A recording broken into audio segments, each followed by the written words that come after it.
તો વડોદરાથી સમાચાર વડોદરામાં મતદાર યાદી સુધારણ અભિયાન શરૂ કરવામાં આવ્યું છે। સંસ્કારી નગરી વડોદરાથી આ સમાચાર કે જ્યાં હાલ મતદાર યાદી સુધારણા અભિયાનની શરૂઆત કરવામાં આવી છે। નવા વિસ્તારોના લોકોને અભિયાન અંતર્ગત અમૂલ્ય તક પણ આપવામાં આવશે। એસઆઈઆર મુદ્દે સાંસદ હેમાંગ જોશીનો મંતવ્ય ન્યૂઝની સાથે સંવાદ કરવામાં આવ્યો હતો। શહેરની આસપાસ બનેલા નવા વિસ્તારમાં ખાસ અભિયાન ચલાવવામાં આવી રહ્યું છે।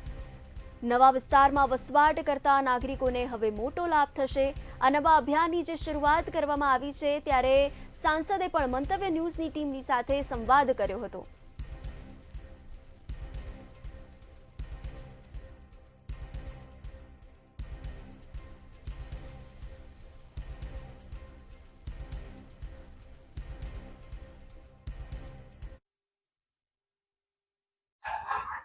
ચૂંટણી પંચે ગુજરાતમાં મતદાતા સઘન સુધારણા ઝુંબેશ શરૂ કરી છે અને એસઆઈઆર એટલે વડોદરા કલેક્ટરે ઘરે ઘરે બીએલઓને મોકલી અને 32,000 જેટલા ફોર્મનું વિતરણ પણ કરી દીધું છે। ત્યારે આપણી સાથે વાત કરવા વડોદરાના સાંસદ અને એસઆઈઆરના પ્રદેશ સંયોજક હેમાંગ જોશી છે। આપણે હેમાંગ જોશી સાથે વાત કરીશું। એક બાજુ વિપક્ષ વોટ ચોરીનો આક્ષેપ કરતું હતું ને ચૂંટણી પંચે એસઆઈઆર એટલે મતદાતા સુધારણા ઝુંબેશ શરૂ કરી છે, શું કહેશો?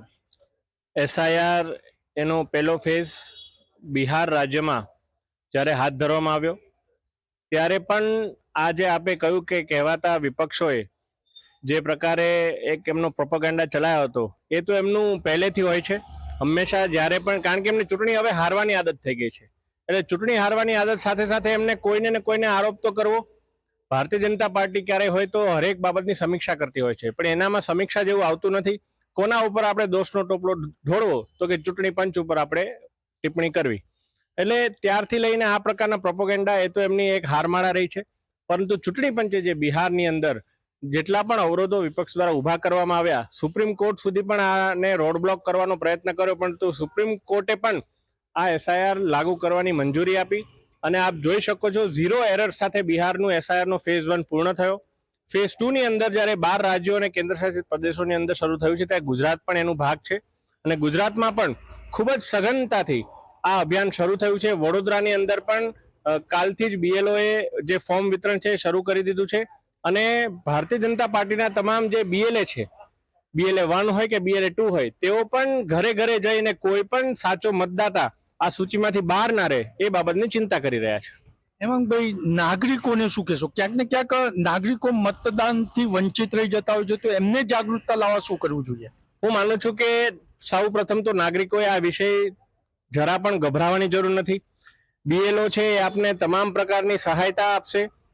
પહેલા તબક્કામાં તો આપણે કોઈ દસ્તાવેજ રજૂ જ નથી કરવાનું અને જો કોઈ આપણે એક ક્રાઇટેરિયામાં આવતા હો આપને કોઈ દસ્તાવેજ પણ રજૂ કરવાનું હશે તો એની અંદર પણ બીએલઓ અને ભારતીય જનતા પાર્ટીના અમારા બીએલએ 2 પણ આપને મદદ કરવાના છે। એટલે આપને કોઈ પ્રકારે આ બાબત એ ભ્રમમાંથી બહાર નીકળી જાઓ કે એસઆઈઆર લાગુ થશે તો હું મતદાનના અધિકારથી વંચિત રહી જઈશ। આપણે માત્ર ને માત્ર 2 દશક પછી આ અભિયાન જ્યારે શરૂ થયું છે ત્યારે એક પવિત્ર મતદાર યાદી ફરી બહાર નીકળે એ માટેનો સર્વે મળીને પ્રયાસ કરી રહ્યા છે। નાગરિકોએ મતદાતા તરીકે નામ નોંધાવવા માટે જે રહી ગયા છે એમને પોતાની પાસે શું પુરાવા હોવા જોઈએ?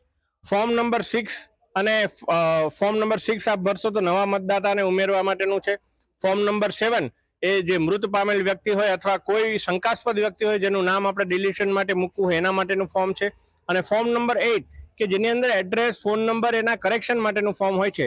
આ તમામ પ્રકારના ફોર્મની સાથે જે દસ્તાવેજો સુપ્રીમ કોર્ટ દ્વારા 12 પ્રકારના દસ્તાવેજો આપવામાં આવ્યા છે એ દસ્તાવેજોમાંથી કોઈ પણ 1 અથવા 2 જે પ્રકારની કેટેગરીમાં આપણે આવતા હોય એ પુરાવા ત્યાં રજૂ કરવાના છે।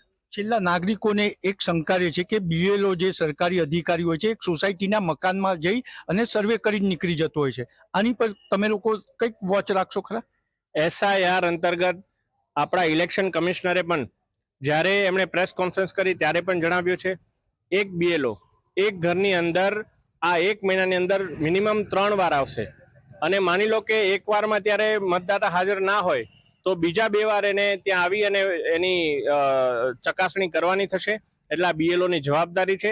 તો પણ એમને ક્યાંય ને ક્યાંય કોઈ બીએલઓ પ્રત્યે ઉદાસીનતા જોવા મળે તો તેઓ ઈઆરઓ અથવા અમારા બીએલએ 1 નો સંપર્ક કરી અને આ બાબતે પોતે એની જે કંઈ પણ યોગ્ય માર્ગદર્શન છે અને મદદ છે એ મેળવી શકશે.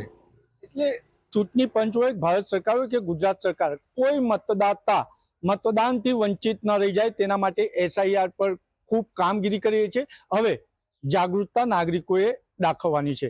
કેમેરામેન મિલિંદ મેલે સાથે નિલેશ બ્રહ્મભટ્ટ, મંતવ્ય ન્યૂઝ, વડોદરા.